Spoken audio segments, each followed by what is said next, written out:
Hi friends, welcome to our channel. இன்றைக்கி நம்ம பார்த்திங்க அப்படின்னா ஸ்பெஷல் டெட்டில் நம்ம 2026 சைக்காலஜி லெசன்ஸ்லேருந்து சில இம்பார்ட்டண்டான டாபிக்ஸ் நம்ம கவர் பண்ணியிருக்கோம். இது பார்த்திங்க அப்படின்னா most repeated and important questions தான் நான் இப்போ உங்களுக்கு சொல்ல போகிறேன். இதில் பார்த்திங்க அப்படின்னா ஒரு 30 கொஸ்டின்ஸ் இம்பார்ட்டண்ட்டாக இருக்குது. இது ரிப்பீட்டடாக கேட்ட கொஸ்டின்ஸ், அதனால இந்த வருஷமும் கேட்கலாம் அப்படின்னு எதிர்பார்க்கப்படுது.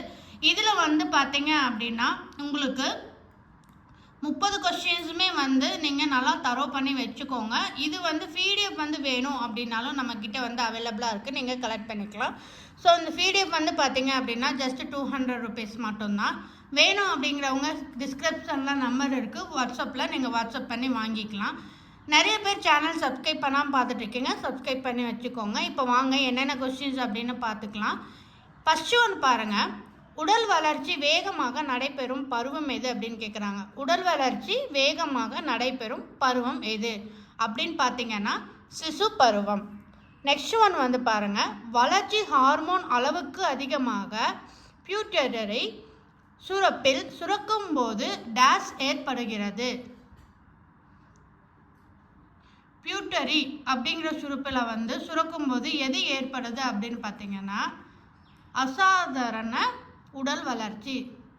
சாதாரண அப்படிங்கிறத அசாதாரண வளர்ச்சி அப்படின்னு உடல் வளர்ச்சி வேகமாக காணப்படுகிறது. தேர்டு ஒன் பாருங்கள். குழந்தையின் சுதந்திர உணர்வுக்கு மதிப்பளிக்கும் போது தானே தொடங்கும் திறன் டேஸ் வயதில் ஏற்படுகிறது. ஒரு குழந்தைக்கு சுதந்திர உணர்வு அப்படிங்கிறது பார்த்திங்கன்னா மதிப்பளிக்கிற வகையில் எது இருக்கணும், எந்த ஆண்டுக்குள்ளே இருக்கும் அப்படின்னு பார்த்தீங்கன்னா 2லிருந்து 3 ஆண்டுகள், 2 வயசுலேருந்து 3 வயசு வரைக்கும் நம்ம எதிர்பார்க்கலாம். ஓகேங்களா? அடுத்தது பாருங்கள். பியாஜேயின் ஒருவருடைய அறிவுசார் என்ற சொல் கீழ்கண்ட ஒன்றை குறிக்க டேஷ் பயன்படுகிறது அப்படின்னு கேட்குறாங்க. அதாவது பார்த்தீங்க அப்படின்னா ஸ்கீமா அப்படிங்கிறது பயன்படுகிறது. எது அப்படின்னு பார்த்தீங்கன்னா ஸ்கீமா. ஓகேங்களா? அடுத்தது எச்சரிக்கையின் இப்போ பார்த்திங்கன்னா கூற்றுப்படி மனிதனின் சமூக கோட்பாடு எத்தனை நிலைகளை கொண்டுள்ளது? ஒரு எச்சரிக்கையான கூற்றில் மனிதனுக்கு அப்படின்னு பார்த்தீங்கன்னா சமூக கோட்பாடு அப்படிங்கிறது 8 நிலைகளை கொண்டு இருக்கும். ஓகேங்களா? நெக்ஸ்ட் ஒன் பாருங்கள். கவனவீச்சு அறிய உதவும் கருவி.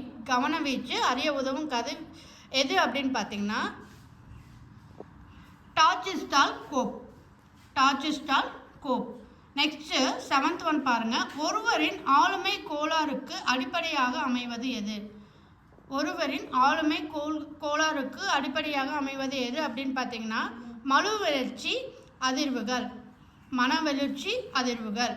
ஒரு விஷயத்தை அதிர்ச்சியாக நம்ம சொல்லும்போது பார்த்தீங்க அப்படின்னா ஒருவருக்கு தன்னுடைய நிலை அப்படிங்கிறது அது சுத்தமாக மாறிடுது. ஸோ அது எப்படி இருக்கும் அப்படின்னு பார்த்தீங்கன்னா தன்னையே மறந்து சிலது அவங்களுக்குள்ளேயே அந்த கட்டுப்பாடை இழந்துருவாங்க. அதுதான் சொல்லப்படுறாங்க. ஓகேங்களா? 8th ஒன் பாருங்கள். ஒழுக்க வளர்ச்சியை பற்றி கூறிய ஊவியல் அறிஞர் யார் அப்படின்னு கேட்குறாங்க. பியாஜே. யார் அப்படின்னு பார்த்தீங்கன்னா பியாஜே. ஓகேங்களா? நெக்ஸ்ட் ஒன் பாருங்கள். நுண்ணறிவு 2 காரணிகளால் ஆனது என கூறிய ஊவியல் அறிஞர் யார் அப்படின்னு கேட்குறாங்க. யார் அப்படின்னு பார்த்தீங்கன்னா ஸ்பியர்மேன். நெக்ஸ்ட் ஒன்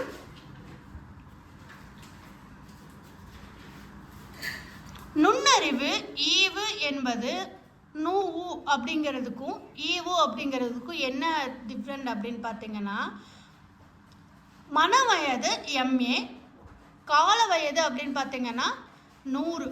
ஓகேங்களா? ஸோ 2க்கும் டிஃப்ரென்ஸு பார்த்துக்கோங்க. மன வயது, கால வயது. ஓகேங்களா? அடுத்தது பிறருக்கு உதவி செய்யும் மனப்பான்மையை டேஸ் எனலாம் அப்படின்னு கேட்குறாங்க. ஒருத்தருக்கு ஹெல்ப் பண்ணுற மனநிலையை நம்ம என்ன சொல்லலாம் அப்படின்னு பார்த்தீங்கன்னா தர்ம சிந்தனை அப்படின்னு சொல்லலாம். நெக்ஸ்ட் ஒன் கற்றல் வகைகளில் பொருந்தாத ஒன்று எது? ஒரு கற்றல் வகையில் நம்ம எப்படி படிக்கணும் அப்படின்னு பார்த்தீங்கன்னா நம்ம புரிஞ்சு படிக்கலாம். மனப்பாடம் செய்து கற்றோம் அப்படின்னா ஸோ எல்லாமே மனப்பாடம் செஞ்சால் மட்டும்தான் கற்றுக்கிற மாதிரி இருக்கும். அடுத்தது குழந்தையை குழந்தையாக கருத வேண்டும் என்று கூறியவர் யார் அப்படின்னு கேட்குறாங்க. ஒரு குழந்தையை வந்து நம்ம குழந்தையாக பார்க்கணும் அப்படிங்கிறது யார் சொன்னார் அப்படின்னு பார்த்தீங்கன்னா ரூசோ. ஓகேங்களா. நெக்ஸ்ட் ஒன், தன்னிச்சையாக எழும் துலங்களை சார்ந்த ஆக்க நிலையுறுத்தல் கற்றல் சோதனையில் ஸ்கின்னர் பயன்படுத்திய விலங்கு எது?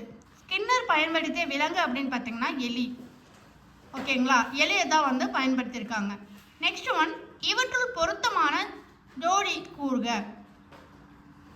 எது அப்படின்னு பார்த்தீங்கன்னா ஸ்கின்னர் கற்றல் விதி. ஃப்ரெண்ட்ஸ், இதை வந்து பார்த்தீங்கன்னா ஆப்ஷன்ஸ் சொல்லி நான் சொன்னேன் அப்படின்னா உங்களுக்கு வந்து டைம் வேஸ்ட் ஆகும். ஸோ அதனால் ஆப்ஷன்ஸ் இல்லாமல் நான் உங்களுக்கு வெறும் ஆன்சர் மட்டும் சொல்லிட்டு இருக்கேன். நெக்ஸ்ட் வீடியோவில் வந்து உங்களுக்கு ஆப்ஷன்ஸ் வேணும் அப்படின்னா மறக்காமல் கீழே கமெண்ட் செக்ஷனில் கமெண்ட் பண்ணுங்கள். நெக்ஸ்ட் 16வது கொஸ்டின் வந்து பாருங்கள். சிக்கலான பொதுமை கருத்து எது அப்படின்னு கேட்குறாங்க. சிக்கலான பொதுமை கருத்து அப்படின்னு பார்த்தீங்கன்னா சிறிய நீல நில சதுர கட்டை. நெக்ஸ்ட் ஒன், கற்றலுக்கு உதவாத காரணி அப்படின்னு பார்த்தீங்கன்னா தனிப்பட்ட காரணி. அடுத்தது, மொழியில்லா சோதனை டேஸ் வகை சோதனை சாரும். மொழியில்லா சோதனை டேஸ் வகை சோதனை சாரும் அப்படின்னு பார்த்தீங்கன்னா ஆக்க சிந்தனை. 19வது கொஸ்டின் பாருங்க. அறிவுசார் கற்றல் டேஸ் ஆகும் அப்படின்னு கேட்குறாங்க. இது வந்து எதை சார்ந்தது அப்படின்னு பார்த்தீங்கன்னா அணுகுமுறை அல்லாதது மனப்பாடம் செய்வித்தல். ஒரு அணுகுமுறை இல்லாமல் நம்ம அதை வந்து எப்படி படிக்கணுங்கிறது தெரியாமல் சும்மா வந்து நம்ம படிக்கணுமே அப்படின்னு மனப்பாடம் செய்து கற்றுட்டு போகிறது தான் அறிவுசார் கற்றல் அப்படின்னு சொல்லப்படுறாங்க. அடுத்தது, குழந்தைகளுக்கான கற்கும் உரிமையை ஐநா சபை எப்பொழுது பிரகடனப்படுத்தியது? எப்பொழுது அப்படின்னு பார்த்தீங்கன்னா 1959 நவம்பர் 20. இந்த வருடம் வந்து ரொம்ப ரொம்ப இம்பார்ட்டன்ட் ஆனது. ஸோ நோட் பண்ணி வச்சுக்கோங்க. 1959 நவம்பர் 20. ஓகேங்களா. அடுத்தது வந்து பார்க்கலாம். அடுத்தது பாருங்க.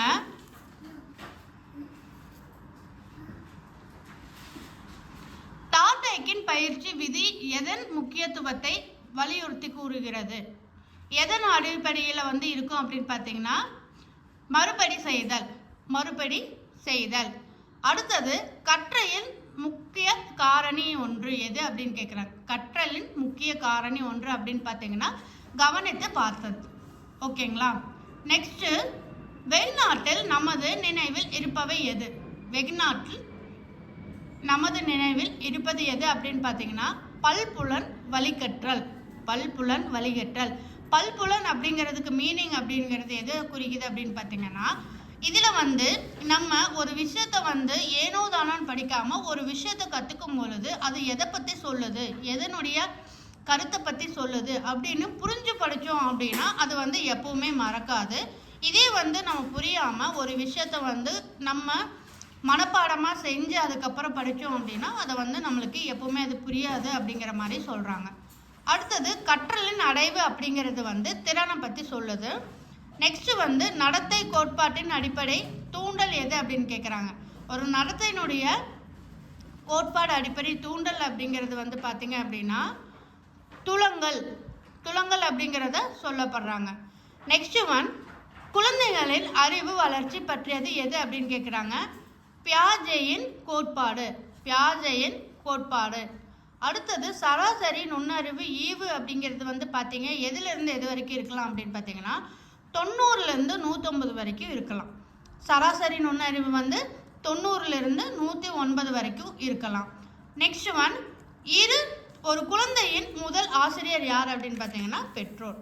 ஒரு குழந்தையின் முதல் ஆசிரியர் அப்படின்னு பார்த்தீங்கன்னா பெற்றோர் தான். அடுத்தது, தர்க்க ரீதியான சிந்தனை அப்படிங்கிறது பார்த்தீங்கன்னா விரி சிந்தனை. நெக்ஸ்ட் ஒன், நினைவாற்றல் என்ற நூலின் முதல் பிரதியை வெளியிட்டவர் யார்? நினைவாற்றல் என்ற நூலின் முதல் பிரதியை வெளியிட்டவர் யார் அப்படின்னு கேட்குறாங்க. எபிங்கஸ் அப்படிங்கிறது தான் சரியான விடை. இதில் வந்து ஃப்ரெண்ட்ஸ் இது வந்து பார்த்தீங்க அப்படின்னா இந்த 30 கொஸ்டின்ஸுமே வந்து ஸோ இந்த எக்ஸாமுக்கு வந்து எதிர்படக்கூடிய எதிர்பார்க்கப்படக்கூடிய ஒரு கொஸ்டின்ஸ் தான். இதில் வந்து நம்ம எப்படி நம்ம கற்றுக்குறோம் அப்படிங்கிறது தான் இருக்குது. இது வந்து பிடிஎஃப் வந்து பார்த்திங்க அப்படின்னா நம்மக்கிட்ட அவைலபிளாக இருக்குது. வேணும் அப்படிங்கிறவங்க டிஸ்கிரிப்ஷனில் நம்பர் இருக்குது, நீங்கள் டீட்டெயில்ஸ் வந்து கேட்டுக்கலாம். வாட்ஸ்அப் மட்டும் பண்ணுங்கள், கால் பண்ணால் எடுக்க முடியாது. ஓகேவா? இதில் வந்து உங்களுக்கு டீட்டெயில்ஸ் நிறையா வேணும் அப்படின்னாலும் நம்ம வந்து இதில் நிறைய கொஸ்டின்ஸ் வந்து கிட்டத்தட்ட ஒரு 300 கொஸ்டின்ஸ் பக்கம் இம்பார்ட்டன்ட் கொஸ்டின்ஸ் மட்டுமே எடுத்திருக்கோம். ஸோ இதில் வந்து டெய்லி வந்து உங்களுக்கு 50 கொஸ்டின்ஸ் வந்து அப்டேட் பண்ணலான்னு இருக்கும். வீடியோ வந்து கடைசி வரைக்கும் பார்த்து இதை வந்து நீங்கள் நோட் பண்ணி வச்சுக்கோங்க. ரொம்பவுமே யூஸ்ஃபுல்லாக இருக்கும். ரொம்பவுமே உங்களுக்கு எக்ஸாமில் வந்து கேட்கக்கூடிய இம்பார்ட்டண்டான கொஸ்டின். ஓகேவா? தேங்க்யூ. தேங்க்ஸ் ஃபார் வாட்சிங்.